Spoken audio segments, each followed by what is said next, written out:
Ahora, por ejemplo, un colegio de Illapel rural más encima, acaba de adjudicarse una ludoteca y nosotros se la vamos a proveer. Y eso también me tiene súper contento porque después de mucho tiempo logramos ese paso porque habían trabas burocráticas y que el municipio no sé qué, y al final nunca resultaba, llevaba mucho tiempo intentándolo, y finalmente ahora hace menos de 2 semanas logramos cerrarlo y ya está listo. Y van a tener ahora, cuando los niños, los alumnos lleguen a este colegio rural, que es un colegio espectacular a todo esto, cuando lleguen, se van a encontrar que aunque ahora el colegio tiene ludoteca, y los profesores también van a poder ocupar estos juegos para fines didácticos y curriculares dentro de la clase. No sé, por ejemplo, usando un Catán, que debe ser el juego que la mayoría de nuestros auditores probablemente, de tus auditores, probablemente conocen. Un profesor puede enseñar probabilidades con Catán, con el solo elemento de los 2 dados, y así se puede usar de muchas maneras, siempre y cuando los profesores, por supuesto, conozcan y dominen el juego. De lo contrario, difícil poder aprovecharlo. Así que ha sido genial. Ese es mi emprendimiento y, bueno, aprovecho de avisar www.gatoarcano.cl por si quieren saber de qué les estoy hablando. Ahí encuentran la página web con nuestros juegos y despachamos a todo Chile. Mira, bueno, ese es un punto que te quería preguntar después, por el lado de el tema online, ¿ya? Porque hasta ahora hemos hablado de lo que es la tienda física. Y ahora que comentaste lo del colegio, hay otro punto que me interesaría mucho que nos pudieras contar un poco, que es respecto al diplomado que tú hiciste. Diplomado era, ¿no? Correcto, sí. Porque una cosa es los juegos de mesa que a mí personalmente también me gustan mucho, desde el punto de vista de la diversión, ¿verdad? De que hay distintas mecánicas dependiendo de tu personalidad, de qué cosas te gustan más o no, te gusta más la estrategia, te gusta más el azar, te gustan más los juegos de suerte, el cooperativo, el que sea contra otros jugadores, el que ganan todos juntos o no. Tienes un mundo dentro del tema de los juegos de mesa. Sin embargo, hay una arista que personalmente yo no he visto en ningún lado, que es el uso didáctico y pedagógico de los juegos de mesa. Correcto. Sí, bueno, debo decir que el hecho de que no lo hayas visto en ningún lado, digamos, está muy lejos de ser porque no exista, sino que porque, claro, todavía en Chile y en Sudamérica sobre todo, todavía es un tema que no se está viendo tanto. Sin embargo, debo decir que sí hay varias instituciones ya en nuestro país, que a todo esto Chile es uno de los países cabeza en Sudamérica en temas de juegos de mesa. O sea, yo creo que si llevamos, por ejemplo, podríamos estar compitiendo con Brasil, producto de que ellos tienen muchísima población, pero si lo llevamos a un per cápita, estoy seguro que Chile gana y por mucho. O sea, Chile en este minuto es el país de la región que la lleva en juegos de mesa, ¿ya? En el sentido de la cantidad que está creciendo el rubro y la cantidad de gente que está jugando. Respecto al tema educacional, hay instituciones en Chile que hoy día están dedicadas específicamente a montar ludotecas escolares y todo esto con el fin de que en una ludoteca escolar no hayan juegos solamente por el hecho de divertir a los alumnos, sino que para que puedan ser aprovechados en temas curriculares, académicos. Y en ese sentido los juegos de mesa tienen un montón de factores que te pueden ayudar a eso y mucha gente, bueno, está ocurriendo un cambio de paradigma en definitiva hoy en día, que está volviendo a la palestra el hecho de que los niños y el ser humano en sí aprende mejor jugando. Entonces, esta dinámica, ¿ya? Y aquí nos vamos a ir en una bola probablemente, pero yo soy un convencido de esto, esta dinámica de que el profesor esté en un pizarrón y los alumnos sentados de frente, todos mirando como si estuvieran en un servicio militar, aprendiendo teorías, no sé, de estrategia militar o lo que sea, temas curriculares, ¿cierto? Está obsoleto.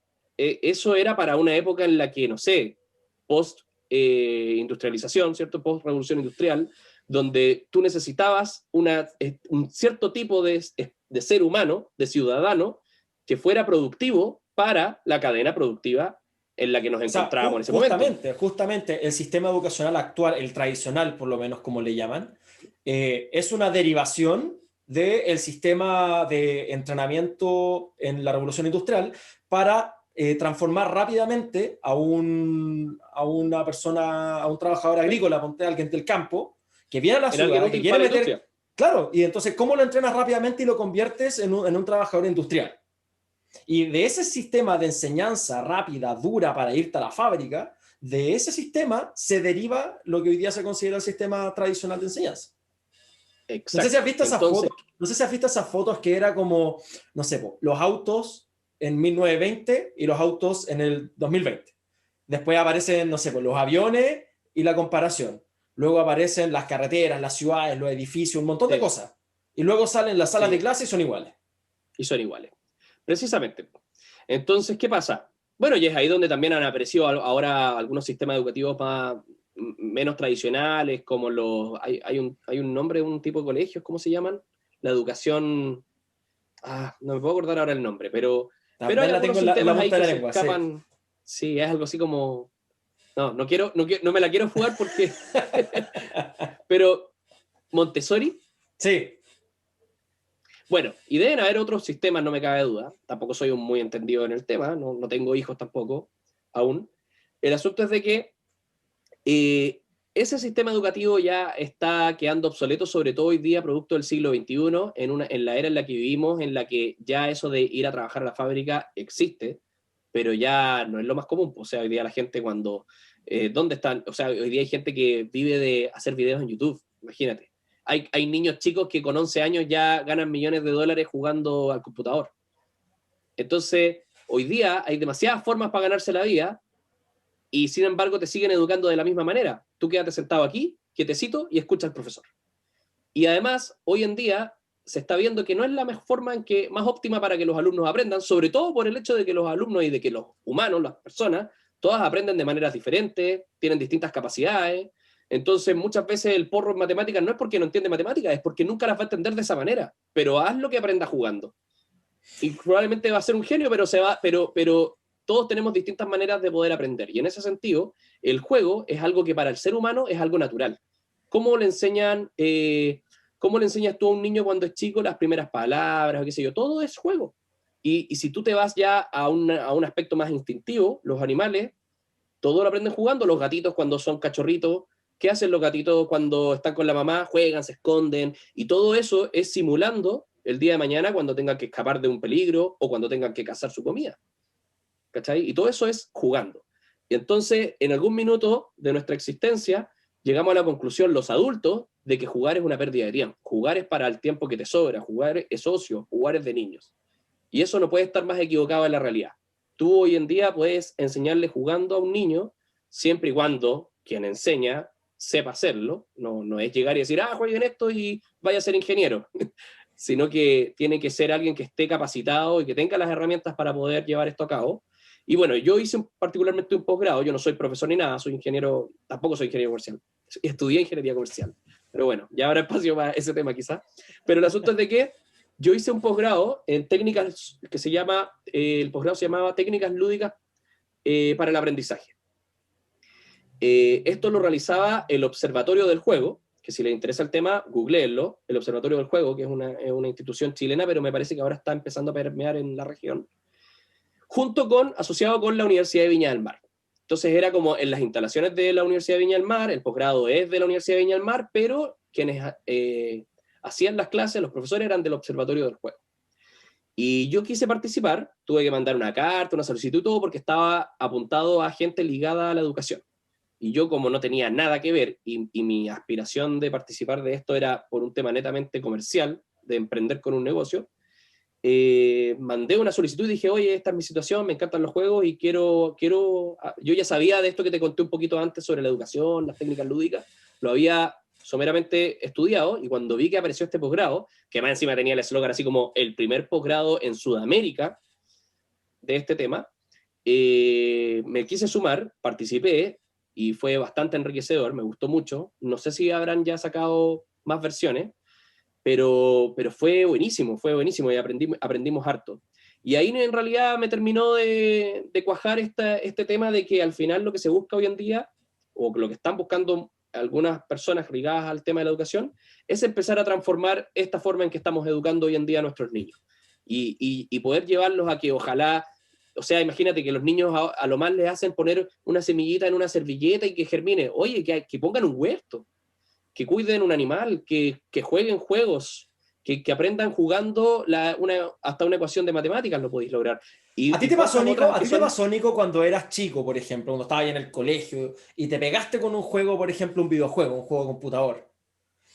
Y uno dedica un amigo que aprendió inglés, horas, y uno se aprende de memoria una cantidad de reglas y mecánicas, y que el hechizo, Oye, que el arma, te lo llevo que los más números, simple que eso. la estadística. O sea, uno cuando se mete en un tema de niño y tienes también el tiempo y la disponibilidad y las ganas, un niño puede sacarte Aprendes. cancha, tiro y lado en lo que a él le gusta. Exacto. Bueno, pero si imagínate lo siguiente. A mí siempre me sorprendió. Me costó un montón aprenderme las tablas de multiplicar, pero los 151 Pokémones me los aprendí Tal así. cual. Y jamás me senté a estudiarme los Pokémones. Era solo porque me divertía. Y te aprendía cuáles son sus ataques, y un mundo. Y cuál es mejor, Claro, qué tipo le gana a qué tipo. ¿y cuál es la diferencia? Porque para una persona más tradicional diría, bueno, pero es que eso es un juego. Hay cosas que no se pueden enseñar jugando. Mentira. Si es ahí donde está el punto. Es mentira que no se puede enseñar jugando. Lo que pasa es que hay mucha gente que no sabe hacerlo.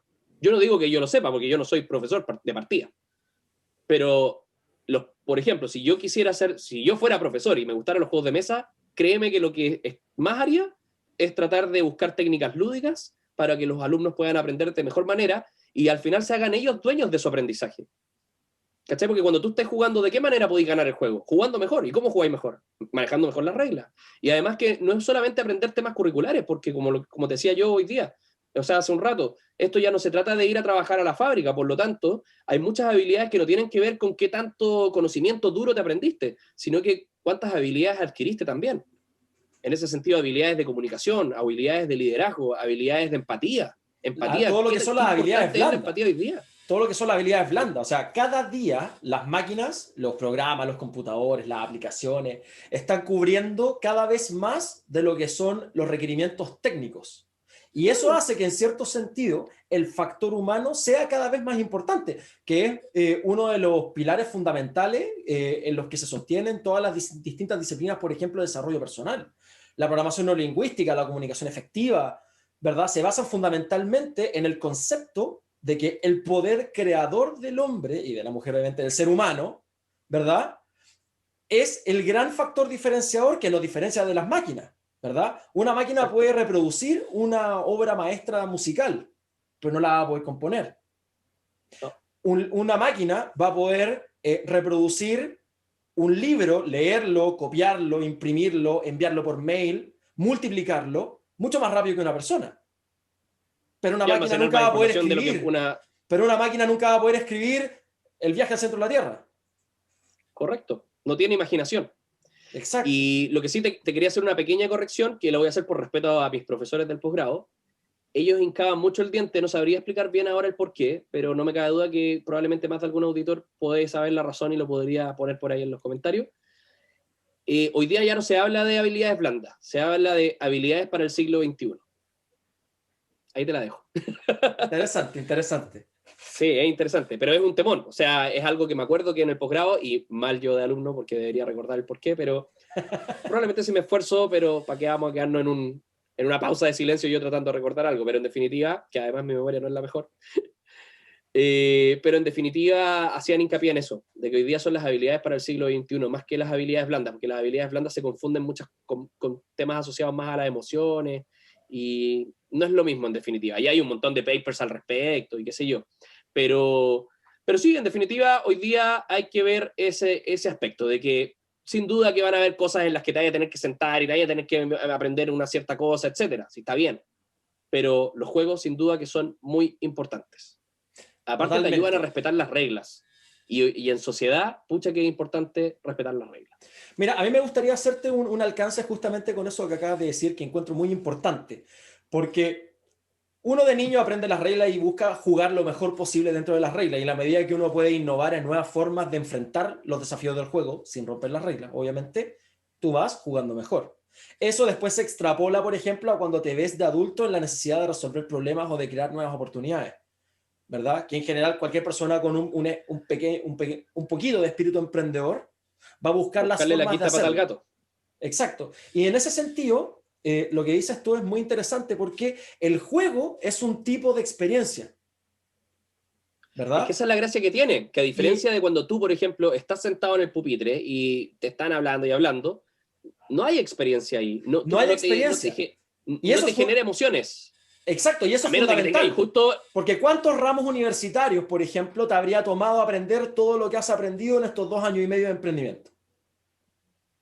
Has tenido que aprender administración, has tenido que aprender gestión de personas, has tenido que aprender gestión de inventario, has tenido que aprender marketing, temas tributarios, impuestos, diseño gráfico, marketing, temas legales, contratos, importación. ¿Cuántos ramos universitarios te convalidaste, te autoconvalidaste en tu proceso de emprendimiento? Es que, y ahí está el punto de que en definitiva hay muchas cosas que si no es a través de la experiencia, no lo vas a aprender. ¿Y cuál es la gracia del juego? El juego es una realidad virtual. Tú cuando estás jugando puedes ser el gerente de un hotel, un empresario, puede ser un superhéroe. No sé, un superhéroe. ¿Y de qué otra manera podrías vivir esa experiencia en el mundo real sin el riesgo de que, por ejemplo, por darte las de superhéroe te vayáis apuñalado? Por decir un ejemplo bien burdo, pero en definitiva, la gracia del juego es que es un espacio seguro en el que tú puedes simular una realidad diferente. Y experimentarla, sentir emociones. Yo, por ejemplo, jamás he sentido la traición de embarcarme en una misión o en una aventura y que me dejen botado, o que mis propios compañeros me roben mis cosas y estoy solo. Y sentir esa traición de que tu hermano te traicionó. Pero he tenido juegos que me han hecho sentir eso a tal punto que hoy día lo recuerdo como si me hubiese pasado en la vida real. Y de cierta forma ocurrió. Esos sentimientos fueron reales. Solo que fue en un marco de un juego en el cual luego de eso tú lo apagas y está todo bien. Claro. Sin el costo asociado a la experiencia. Y la vida real no te da esa oportunidad. Yo, por ejemplo, a mí no me gusta robar. ¿Ya? No me gusta tampoco tratar mal a la gente, pero yo en algunos juegos, aquí ya no estoy hablando tanto de juegos de mesa, pero sí, en juegos de mesa, por ejemplo, te toca ser el villano y tú lo único que quieres es acabar con todos y ojalá engañarlos. Hay juegos donde te toca ser el traidor y tenés que pasar piola, hacerte el que soy, no, si somos todos amigos, yo aquí les voy a ayudar, y en realidad eres el traidor y a la hora de los cubos te das vuelta y les disparáis a todos. Es como el Among Us versión tablero, por decirlo así.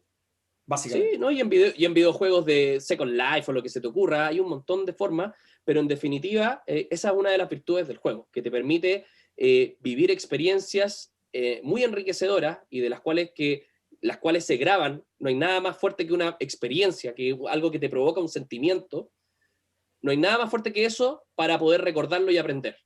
Y eso es muy raro que te pases sentado en un pupitre tomando nota de lo que alguien te está leyendo, probablemente de un PowerPoint o de un libro. Y sí ocurre muchas veces en ciertas clases cuando el profesor, y es el típico profesor que todos aman y qué sé yo, pero que es uno en un millón, que es ese profesor apasionado que te hace sentir la historia o que te habla de números y tú los números casi que los veis saltando a la pizarra. Pero ¿cuántos profesores hay así? Entonces, el juego tiene esa capacidad. Y por eso que yo lo encuentro algo espectacular, es algo que el día de mañana, si tengo hijos, yo voy a sentarme a jugar con ellos y me va a interesar mucho, también me va a servir más bien conocerlos a través del juego. Eso también te ayuda. Este es más pillo, este cabrón acá, este bueno es bueno para mentir, ¿cachai? Y vais descubriendo ciertas cositas que probablemente conversando no lo vaya a lograr. Hoy día hay muchos juegos de mesa que lo ocupan terapéuticamente los ocupan porque son formas de romper el hielo con un niño y que el niño te termine contando algo que le pasó. Es como cuando los psicólogos le dicen, a ver, dibuja aquí. Y después analizando los dibujos dicen, chuta, lo están, no sé, maltratando en la casa. Bueno, hay juegos donde tú puedes llevar a los niños a que jugando te empiezan a contar una historia y obviamente un profesional calificado puede sacar mucha información valiosa de eso. Así que sí, el juego es una herramienta tremendamente poderosa y pensar que es solamente para el ocio, solamente por diversión y que no tiene ningún aporte más allá de eso, es un error garrafal y es ahí el cambio de paradigma que ya hay varios agentes en el mundo afortunadamente que están trabajando en cambiar ese paradigma respecto de temas educativos. Así que Gato Arcano tiene eso por fin, como uno de los objetivos, el difundir la cultura lúdica porque es algo muy positivo.